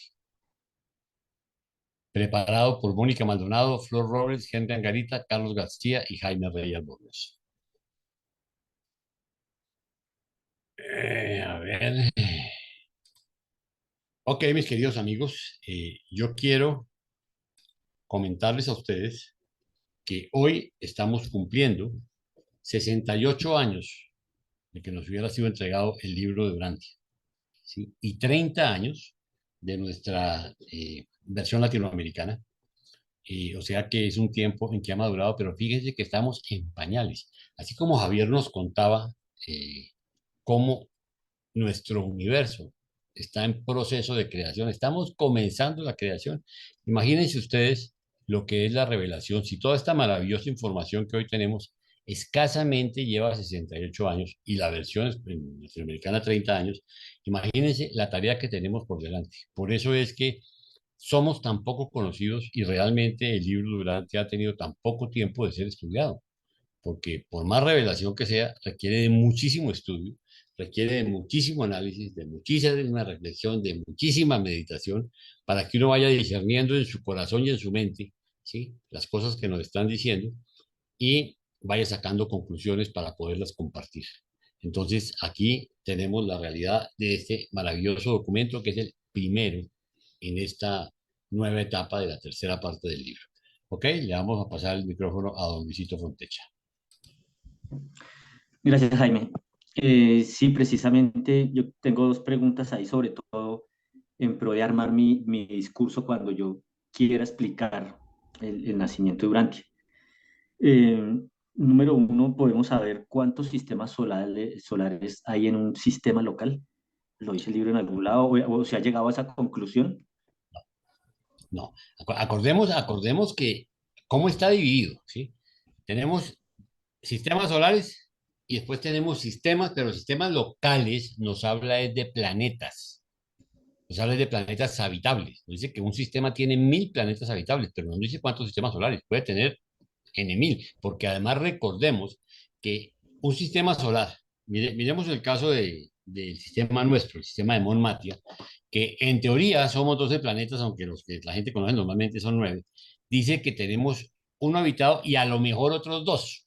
O sea, podríamos tener hasta 3 en el sistema solar nuestro, ¿sí? Sin embargo, no es concluyente. Y en el sistema nos habla de 1000 planetas habitables, ¿sí? Entonces, ¿cuántos sistemas solares puede haber? No sabe nadie, porque además recordemos la cantidad de planetas que existen para compensar gravedad, que son planetas arquitectónicos, que tienen otras funciones. Entonces, no se cuentan los sistemas solares, sino se cuentan son los planetas habitables. ¿Ok? En cualquier estructura administrativa. Llámalo sistema, constelación, universo local o de ahí para arriba. Ok, y la otra pregunta es, ¿podemos también afirmar o es correcto afirmar que Andronover el resultado de todo el movimiento de Andronover fue el universo local de Nevadón? No, no. ¿Tampoco? No, tampoco, tampoco. Y es más, yo les hacía una pregunta, por eso les decía a ustedes, no era por echarles piches, decía que ustedes eran o muy vagos, o no habían puesto atención, o no éramos muy claros, porque cuando nosotros preparamos la lección, una de las preguntas que yo les hice, ¿sí? Aquí a mis coanfitriones que estábamos preparando la lección, les hice dos preguntas, una sobre la influencia mareomotriz, y la otra, casualmente, sobre eso, sobre de qué estamos hablando, porque estamos hablando, fíjate, cuando nos hablan de la creación de Urantia, Urantia casi que es que nosotros, incluso el universo local de Nevadón, no califica ni a polvo estelar, hermano, cuando hablamos de la magnitud de la creación. Entonces, fíjate que la nebulosa de Andronover, y aquí viene una pregunta, ¿está fuera o está dentro de, por ejemplo, de la Vía Láctea? ¿Está fuera o está dentro del universo de Orbontón? ¿Existe o ya no existe? Porque dice que ya lo que nosotros vemos es un rezago, ya realmente no existe. ¿Sí? Entonces fíjate cómo hay una cantidad de cositas que solo en la medida que empezamos a rasguñar información, empezamos a descubrir que esto tiene, mejor dicho, esto tiene todavía mucha cosa que estudiarle. Y fíjate que esas preguntas no las hizo ninguno de ustedes, o sea, o no les pararon bolas, o no le dieron importancia, o no le dieron trascendencia. Pero, por ejemplo, una de las cosas es la influencia y la atracción mareomotriz. ¿Qué es la atracción mareomotriz? ¿Qué es lo que forma las mareas? Claro, la atracción, pero cuando habla aquí de marea motriz todavía no se está hablando que hayan mares, es decir, es más de la fuerza de atracción entre los planetas y los cuerpos que se están alejando y acercando en ese movimiento de creación, eh, pero no existe, pero ahí todavía no existían mares dentro de esos planetas, por ejemplo. A ver, fíjate que aquí empezamos a tener preguntas interesantes y eso es parte de la reflexión porque tienen que descubrir ustedes mismos. Algunos sí, algunos no. Es más, algunos son planetas arquitectónicos, pero de todas maneras hay una fuerza. La gravedad es una realidad. La gravedad es algo que mantiene el universo en orden, ¿sí? Si la gravedad no existiera, esto sería un despelote. Imagínense, esto sería un todos contra todos, ¿sí? Pero en el universo, en la creación, hay un orden perfecto. Ustedes se ponen a ver que esos procesos donde nosotros vemos esas enormes cataclismos astronómicos, no es sino mientras están en el proceso de creación, en la medida que los sistemas, constelaciones y todas las estructuras cósmicas van madurando, se van estabilizando, ¿sí? Dejan de pasar esas catástrofes que nosotros conocemos dentro del proceso de creación. De hecho, es tal el despelote en los sistemas de afuera que ni siquiera hay vida. Porque todavía ya es una cosa que son, allá lo que hay es un mare magnum nuclear que no lo entienden un brujo, los que están metidos haciendo esa vaina, ¿sí? Pero entonces, cuando nosotros empezamos a ver todo eso, debemos empezar a reflexionar casualmente, venga, ahí sí la pregunta de Laurita, hijo madre, venga, aquí me están hablando de muchas cosas, porque me están hablando de la creación del universo, y es que fíjate la pequeña diferencia, la historia de Urantia es 1 millón de años, lo que nos cuenta, pero la historia del universo local, que yo les estoy diciendo a ustedes que no califica ni a polvo estelar, para 10 milloncitos de planeta lleva más de 400.000 millones de años. Y es más, para formarla, para llegar allá, ni hablemos. Porque fíjate que aquí nos están hablando de la creación de nebulosas, de cosas, o sea, quién sabe cuántos miles de millones de eones llevará esa vaina ya en formación. Entonces, ¿qué es lo interesante cuando uno empieza a ver estos documentos? Casualmente reflexionar sobre todas esas sutilezas que nos están dando, ¿sí? Porque esto es algo que tenemos que descubrir cada uno producto del estudio, de la reflexión. Venga, ¿qué era lo que decía aquí? ¿Sí? y hay preguntas que yo les quiero confesar a ustedes. Por eso, sin ninguna humildad, digo que hay muchas cosas que yo no sé. Yo puedo haber estudiado muchísimo el libro, pero hay cosas que no tengo ni idea. Y es más, tengo dudas, tengo posiciones personales, tengo conjeturas producto de mi discernimiento, de mis reflexiones, pero que son doctrinas Jaime Rey. O sea, es las conclusiones a que yo he llegado. Y creo que cada uno de nosotros tenemos que ir pasando por esos procesos para sacar nuestras propias conclusiones, ¿sí? Eso es la parte más enriquecedora de una revelación. No sé si fui claro, Luisito. Sí, está bien, Jaime, gracias. Ok, Octavio. Voy a aprovechar para preguntarle a usted, de acuerdo a su interpretación del libro, decía usted que van 68 años del libro. Sí. Faltan 932. Hay hermanos que a veces comentan que es una interpretación, que el libro no es para, o sea, no está literalmente que es para 1000 años, que es como una interpretación que se nos da debido a los mensajes o al comentario que hacen. Entonces, ¿usted también así lo entiende? ¿Que Claro, es una no, posibilidad? No, es que lo dice clarísimo. Pero ahora digo que esta primera revelación está para los próximos 1000 años. Ah, ok. Que nosotros no estamos, hermano, claro, por eso les estaba diciendo a ustedes que no calificamos, mejor dicho, si el libro, si esta revelación que fue dada para los próximos 1000 años, imagínate lo que requiere de madurez y de decantar el conocimiento que se nos está dando, ¿sí? Y llevamos 68, y es más, en español llevamos 30, pues digamos en la versión latinoamericana, pues quiere decir que estamos en pañales, ¿sí? Yo tengo la bendición de decir que llevo 15 de los 30 de la versión pues, latinoamericana, ¿sí? Estudiándolo, pero estamos en kinder, en pre-kinder. Oiga, hermano, ¿y cómo le va a hacer la asociación? O no sé si lo han comentado. Le digo porque usted es más antiguo y me imagino que está más cerca de la asociación. Por ejemplo, con el transcurso de los años, la revelación se va a dar a conocer más. Entonces, ¿han tomado en cuenta que no pase por ejemplo, lo que pasa con los testigos de Jehová o con algunos sectores de la iglesia católica o con los mormones, inclusive, que cada quien agarra y tiene su Biblia y la crean a su manera? ¿No irá a pasar eso mismo con el libro en el... Aquí hay varias cosas. Hay hermanos, perdón, déjeme terminar, ya es breve. Hay hermanos del libro que se van a separar. Entonces, esos que se separen pueden hacer su línea de acuerdo a su interpretación y a lo mejor meten algunas situaciones de control para tener a sus agremiados, porque en internet se está dando algunas tendencias que no tienen nada que ver con el libro de Urantia, pero lo sustentan en el libro de Urantia. Entonces, no sé cómo se va a manejar eso, porque si ahorita que va empezando cuesta tanto trabajo, en un futuro, ¿lo han comentado? A ver, yo te respondo, por eso te respondo por partes. Primero tú me dijiste que yo era antiguo. ¿Me estás diciendo viejo? Bueno, si lo quiere ver así, somos viejos, pero no lo digo yo por la situación de la edad, lo digo por el conocimiento que usted ha tenido por el tiempo que ha leído el libro. Yo empecé en el 2019, creo que usted empezó mucho antes. No, a ver, pero es que el problema no es cuánto tiempo llevo realmente, el problema es cuántas veces lo he estudiado. Yo conté hasta 16 veces y sigo y de ahí para arriba ya dejé de contarlas, porque esto es una tontería. Son muchas, son buenas. Correcto, pero el tema no es ese, Octavio. A ver, yo quisiera aquí hacer unas actividades. Primero, yo no tengo nada que ver con la asociación. De hecho, yo estoy completamente marginado de todas las organizaciones, ¿sí?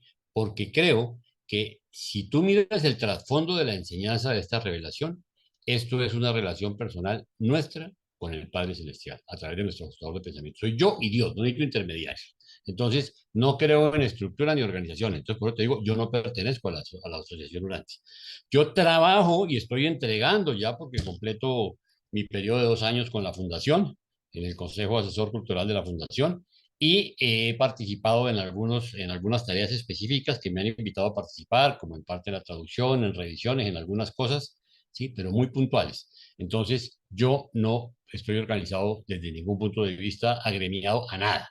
Segundo, Urantia no es una religión ni pretende serlo. Urantia es una revelación que fue dada para esta época. ¿Qué nos dicen los reveladores? Miren la información que le estoy dando, que no existía sobre la Tierra, tómelo o déjelo, punto. ¿Creo o no creo?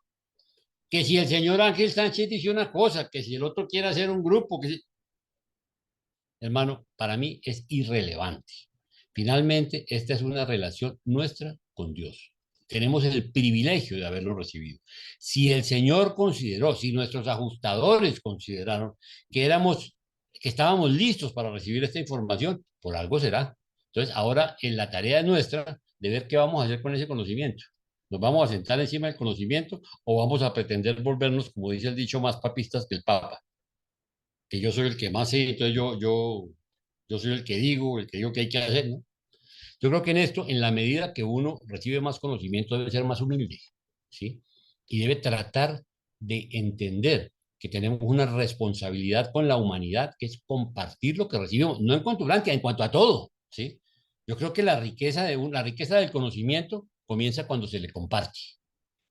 Si no, pregúntele aquí a los profesores, los catedráticos, la satisfacción tan grande que es compartir lo que uno... Y además quiero recordarles algo, quien más aprende es quien enseña, porque le toca a uno pegar unas clavadas para tratar de entender lo que les estoy diciendo. Miren ustedes, nosotros nos sentamos en el proceso de cada clase, la preparación de documento, se prepara el documento, se arreglan los textos, nos mandan un borrador, Carlitos y su team preparan el borrador en un PDF, perdón, en un Word, en una plantilla de Word, nos lo manda con asignaciones, cada una de las personas que va a participar en determinados numerales, recibamos, lo revisamos, lo estudiamos, lo preparamos, lo resaltamos, volvemos y se lo mandamos a Carlitos para ensamble, ¿sí? Y después él lo convierte en un documento PDF, en un preborrador, digamos, todavía no está en limpio, y nos reunimos el lunes anterior y hacemos el ensayo, donde nosotros entre nosotros nos bombardeamos con preguntas que pueden surgir y revisamos que no entendimos, porque yo también puedo tener aquí, venga, aquí el libro es de tal cosa que yo no entiendo, ¿sí? O que no estoy de acuerdo. Entonces, nos sentamos y repasamos y preparamos la clase. Y de la reunión del lunes sale el PDF final, que es el que reciben ustedes, y es este con el que estamos presentando el documento. Entonces, miren ustedes todo el trabajo que hay desde atrás para tener el privilegio de compartir con ustedes y tratar de masticar un poquito antes para entregarles a ustedes la información. A ver si alguien quiere tomarse el trabajo de revisar los PDFs, de mirar las conclusiones, de mirar por qué los resaltados, porque realmente créanme que es una gran ayuda. No es lo mismo estudiar el libro en seco, uno solo dándose en la cabeza contra el libro, a tener un grupo con todo respeto y con toda la humildad tan estructurado como este. No es lo mismo, ¿sí? Entonces, es un privilegio que yo quiero compartir con ustedes y por eso los invito a que aprovechen, pero realmente, mi querido Octavio, no somos parte de ninguna organización, somos de la organización del Señor, totalmente independientes, somos nosotros y el Señor, sin intermediarios. Perdón, hermano, lo que pasa es que como casi no hemos convivido, pues yo no sé, me imagino por todo lo que usted representa para muchas personas que hemos aprendido con usted, entonces pensé que yo era parte de la organización. Usted era parte de la organización. Por ejemplo, aquí en México hay un presidente de la Asociación de México. Correcto, yo participé en la creación de la organización. Me imagino en un momento al principio. Colombia, pero después me retiré, hermano, porque la verdad que me di cuenta que había gente que se es válido. Trabajaba poco. Entonces, dije, hacemos mejor el trabajo independiente. Sí, gracias. Okay. Listo, Laurita.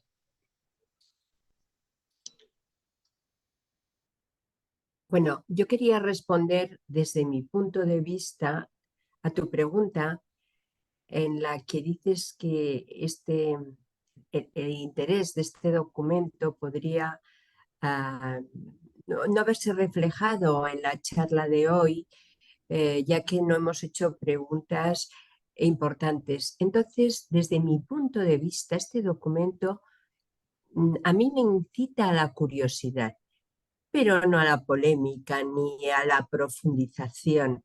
A mí me interesa, lo he oído, me parece muy bien, pero creo que el libro es más desde otro punto de vista para mí, insisto. A mí me encanta aquello que se puede proyectar dentro de mí o que desde dentro de mí lo puedo proyectar, como puede ser toda la parte de la fe de Jesucristo o de nuestra fe, por ejemplo, la traición de Caligastia y bueno, todos, Adán y Eva. Eso me interesa muchísimo porque me identifico con sus pecados o me puedo identificar, no es que los tenga, pero sí que lo entiendo. Creo que para mí este documento ha sido muy interesante, ha sido algo que me volveré a leer en su día, pero lo dejo ahí. No. Por ejemplo, se me ha ocurrido una cosa. ¿Cómo tanto parafernalia de constelaciones y de todos que hemos hablado, ¿por qué tanto cuando están haciendo las esferas arquitectónicas a la vez?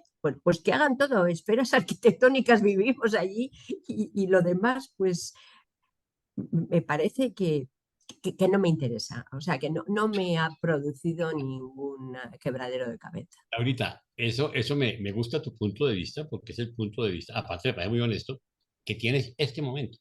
Pero casualmente, esta tercera parte del libro es apasionante, porque todo eso que me estás hablando es parte de la historia de Urantia. Aquí nos vamos a encontrar con geografía, nos vamos a encontrar con filosofía, nos vamos a encontrar con origen de religiones, nos vamos a encontrar con historia sagrada, porque encontramos todo el tema de la rebelión, es casualmente en este documento, en esta parte del libro, ¿sí? Entonces la información que vamos a encontrar es riquísima, la parte geográfica es apasionante, entonces, ¿qué es lo que pasa? Que solo en la medida que vamos avanzando, como que cae uno en cuenta de cosas. Entonces no te preocupes, que poco a poco este libro tiene una característica muy importante y es que te llega lo que tiene que llegar en el momento que estás. Punto. Ahorita te pega algo que te queda sonando, en otra parte te pega otra cosa, pero te vas a dar cuenta que más adelante vas a empezar a verle relevancia a todo. Y la próxima vez que pases por acá, vas a decir, venga, echémosle un poquito más de atención a esto porque puede haber cosas interesantes, ¿sí? Y lo único cierto es que yo te hago una pregunta. ¿Tú crees que el saber que Urantia tiene X años o que pertenece a un sistema solar con tantos planetas habitados te acerca más a Dios o te aleja más de Dios? Pues sinceramente no me afecta porque para mí el concepto fe es distinto, no tiene nada que ver con eso. Correcto, no tiene nada que ver, pero sí es enriquecedor conocer la parte de historia, ¿no? Sí, por el conocimiento, Claro, sí, como conocimiento, sí. es una parte maravillosa del conocer uno donde va a saber de geografía, de historia, de mil cosas, porque aquí vamos a meternos, aquí sí que nos vamos a meter en una parte maravillosa, en geología, en mil cosas. Este libro, a mi juicio, es de los más interesantes, enriquecedores y que te ayuda a llenar vacíos para después la parte espiritual, incluso para nuestra fe, porque es que aquí nos hace un recuento de todas las religiones, del origen, un montón de cosas. Nosotros no teníamos ni idea lo que hacían los Melquisedec, nosotros teníamos ni idea la influencia que tuvieron ellos en todo este proceso en nuestro planeta. Entonces, en la medida en que uno conoce, pues miércoles, como que estamos poniendo bases para nuestro cimiento espiritual, porque es que finalmente todo se trata de eso, para que cuando lleguemos a lo que nos va a enseñar nuestro Maestro, nuestro Padre Creador y nuestro hermano Jesús, ¿sí? Pues vamos a poder entenderlo y realmente vamos a tener una cercanía y una relación, porque yo tengo un sentimiento, después de todo lo que he estudiado el libro, después de todo el tiempo que le he dedicado, me siento más cachas con mi Padre Celestial, me siento más cercano a Él. Que yo necesitaba saber que era una constelación, ¿no? Yo me puedo morir perfectamente. Pues hombre, si se puede morir un indiecito en la selva que nunca conoció nada, que era a nuestro conocer o a nuestra manera de pensar, un analfabeta. Resulta que esos pueden ser más cultos y más conocedores de muchas cosas que nosotros, ¿sí? Tener un conocimiento universal más grande que el nuestro y sin embargo, él no necesita saber de nada de esto para llegar al paraíso. Entonces, ¿qué es lo que estamos haciendo? Simplemente yo creo que es poniendo las bases porque tenemos un privilegio que por alguna razón se nos dio. Laurita, nosotros somos escogidos, no es coincidencial que estemos acá. ¿Por qué mientras podías estar viendo televisión o durmiendo, tú que estás en semejante trasnochada, durmiendo en tu camita, estás aquí aguantándose una mano de locos y escuchando cuentos raros? Fíjate, eso tiene una razón de ser, que solo la sabes tú. Tú eres la única que le da importancia para que estés a las 2 de la mañana aquí sentada con nosotros. ¿Sí? Pero esa es la realidad. Las 3. Imagínate. Mi respeto. No sé cómo lo haces, repito. Yo no soy capaz. Bueno, mis queridos amigos, de verdad que ha sido un privilegio estar con ustedes. Creo que no tenemos más, se nos acabó el tiempo. Mil gracias a ustedes por su cariño, por su compañía y por su dedicación, y que el Señor los bendiga con discernimiento y con entusiasmo y con que puedan seguir muchos años con nosotros. Gracias. Muchas gracias. Gracias a todos. Gracias. Bendiciones. Gracias, bendiciones a todos. Bendiciones. Listo, chao.